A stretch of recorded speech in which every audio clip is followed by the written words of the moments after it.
नमस्कार, आप देख रहे हो सच्ची खबरें और मैं हूं दिनेश कुमार। इस वक्त जंतर मंतर पर हम हैं और 10वां दिन हो चुका है पहलवानों के धरने पर। आज हरियाणा से वकील यहां पर आए हुए। सर, क्या नाम है आपका? एडवोकेट धर्मेंद्र अंसरोतक। अच्छा, आज आप यहां पर आए हो, 10वां दिन हो चुका है वकीलों के वकील आए हैं, और क्या लगा आपको पहलवानों से बात करके? हमें लगा कि जो पहलवानों के साथ वो बड़ा दुर्भाग्य है कि इतने 10 दिन बीत जाने के बाद भी आरोपी की गिरफ्तारी ना हो चुकी। गिरफ्तारी मेरे हिसाब से हो जानी चाहिए थी अभी तक, क्योंकि बाहुबली शासक सांसद है, इस वजह से गिरफ्तारी नहीं हो रही और प्रशासन और शासन की नाकामी है इसमें। देखिए, देश के जो गोल्ड मेडलिस्ट है वो फुट पार्क पर बैठे हैं, तो क्या लगता है गवर्नमेंट या हाई कोर्ट नहीं सुन रहा है या सरकार नहीं सुन रही, क्या है? देखिए, गवर्नमेंट और सरकार का तो सुनना बाद की बात है, पहले गिरफ्तारी हो जाए तो सरकार भी सुन लेगी। लेकिन हमें लगता है कि पहले जो खिलाड़ी यहाँ बैठे हैं उनको न्याय मिलना चाहिए, उनके लिए सुविधाएं देनी चाहिए। और सरकार से मैं रिक्वेस्ट करता हूँ कि जितने खिलाड़ी यहाँ बैठे हैं उनको मूलभूत सुविधाएं जो यहाँ की होनी चाहिए वो दी जानी चाहिए, क्योंकि एक कमरे के अंदर टॉयलेट, बाथरूम या चेंजिंग वगैरह करनी पड़ती है। तो बड़े दुर्भाग्य की बात है कि देश के लिए जो गोल्ड मेडलिस्ट हैं, जो गोल्ड लेकर आती हैं, उनके साथ ऐसा घिनौना अत्याचार हो रहे हैं। देखिए, ब्रजभूषण शरण सिंह के भी इसमें बयान आ रहे हैं बीच में कि ऐसा कुछ हुआ ही नहीं है। जो खिलाड़ी है, पहलवान है, वो फ़ोटो खिंचवाने के लिए आ जाते थे, बस इतना। ऐसे जो बयान आ रहे हैं, अगर ब्रजभूषण को ये लगता है कि ये खिलाड़ी वैसे बैठे हैं, अपनी उसमें मनमानी की वजह से बैठे हैं, तो ब्रजभूषण के प्रशासन का सामना करे और इन्वेस्टिगेशन ज्वाइन कर ले। देखिए, आज ब्रजभूषण जी जो कि एक डोमिनेंट पोजीशन में है, भाजपा के सांसद हैं और संघ के अध्यक्ष हैं। अगर ब्रजभूषण जी को ये लगता है कि वो एक पाक साफ व्यक्ति हैं, तो उन्हें अपने पद से इस्तीफा देकर और जो आम व्यक्ति के साथ पोस्को एक्ट लगने के तुरंत बाद गिरफ्तारी की जाती है, गिरफ्तार हुए, देश की न्यायिक प्रक्रिया से गुजरें, और उसके बाद उन्हें पता चलेगा कि इस देश के अंदर किस तरह से महिलाओं का शोषण करना, सेक्सुअल हरासमेंट करना, और जो 13 पोस्को एक्ट में किसी किस्म की कोई पूछताछ नहीं होती। जब छोटा बच्चा कोई आरोप लगाता है, अंडर 18 कोई लड़की आरोप लगाती है कि मेरे साथ छेड़छाड़ की गई है, दुर्व्यवहार किया गया है, सेक्सुअल हरासमेंट किया गया है, तो उसमें तुरंत गिरफ्तारी होती है। उसके बाद एक न्यायिक प्रक्रिया है कि जमानत होती है। ना तो आज तक FIR कटने के बावजूद भी उनको अरेस्ट किया गया। उनकी डोमिनेंसी देखिए, पहले भी सरकारें रही हैं, पहले भी लोगों के ऊपर आरोप लगे हैं, लेकिन तुरंत जो भी प्रधानमंत्री हुआ, चाहे वो कोई भी प्रधानमंत्री हो, मैं किसी का नाम नहीं लूँगा, राजनीतिक गलियारों से ऊपर उठकर, उन्होंने दलगत भावनाओं से ऊपर उठकर उनके खिलाफ कार्रवाई की। कन्नी मोड़ी, ए राजा ऐसे ज्वलंत उदाहरण हैं जिनके खिलाफ केस बने और उन्होंने अपने पद से इस्तीफा भी दिया और उनको अरेस्ट भी किया, सजा भी हुई, और जब पूरी प्रक्रिया से गुजरे वो पाक साफ भी थे, लेकिन फिर भी उन सरकारों ने उनके खिलाफ कार्रवाई की। अगर हाँ जी, बताइए। आपने इस्तीफे की बात की है, ब्रजभूषण शरण सिंह का जो बयान आया है उन्होंने कहा है कि इस्तीफा मैं क्यों दूं, मुझे तो वहाँ की जनता ने वोट दी है, मैं इनके कहने से इस्तीफा क्यों दूं? जनता ने वोट तो राहुल गांधी जी को भी दी थी, जनता ने वोट ए राजा को भी दी थी, जनता को वोट एक कन्ना मोड़ी को भी दी थी।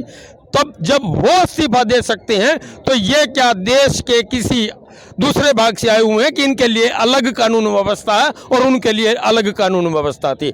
देश एक है, समान देश है, लेकिन इसमें क्या है कि सत्तारूढ़ दल का इनको आश्रय प्राप्त है।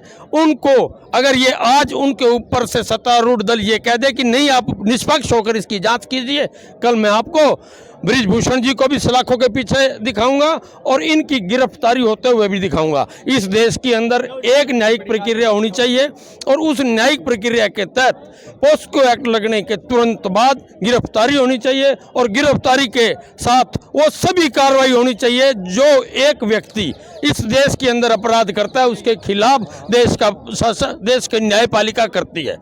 अगर आज जब तक ब्रजभूषण अपने पद से इस्तीफा नहीं देंगे, जब तक ब्रजभूषण सलाखों के पीछे नहीं जाएंगे, वो अपनी पावर का यूज करेंगे। लोग डरते हैं उनके अगेंस्ट आने के लिए।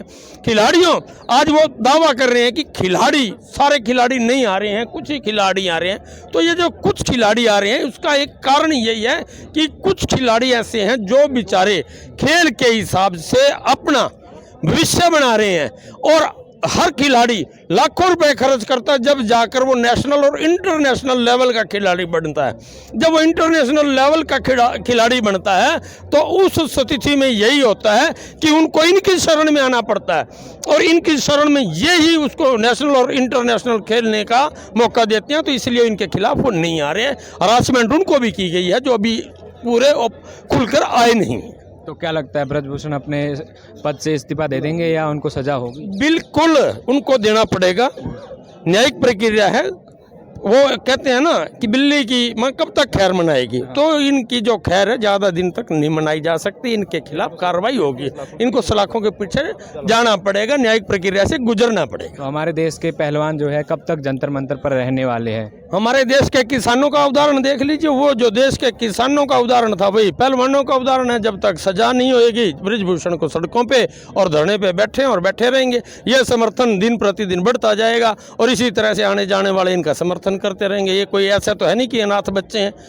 इनको अगर कुल ब्रजभूषण जी ये कहें कि 2-4 दिन बाद इनकी खाने पीने की व्यवस्था खत्म हो जाएगी और ये उठकर चले जाएंगे, ये जाने वाले पहलवान नहीं हैं। उनको जैसा हो अपनी न्यायिक प्रक्रिया से गुजरे और देश के प्रधानमंत्री को इस विषय में संज्ञान लेना चाहिए, यही हमारी अपील है। न्याय मिलने तक ये यहाँ पे रहेंगे।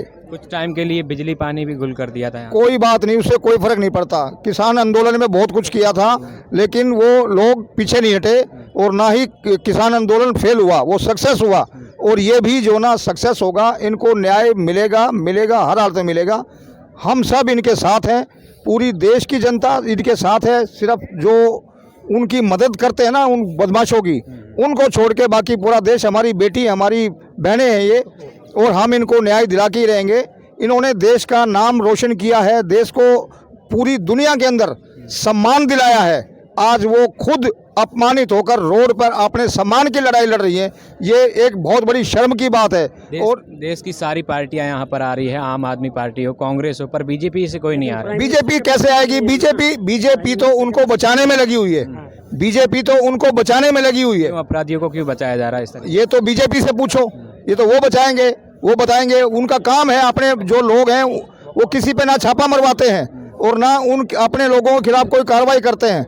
लेकिन इस मामले में उनको कार्रवाई करनी पड़ेगी, हर हालत में करनी पड़ेगी। हाँ, टाइम लग सकता है लेकिन बचेगा नहीं।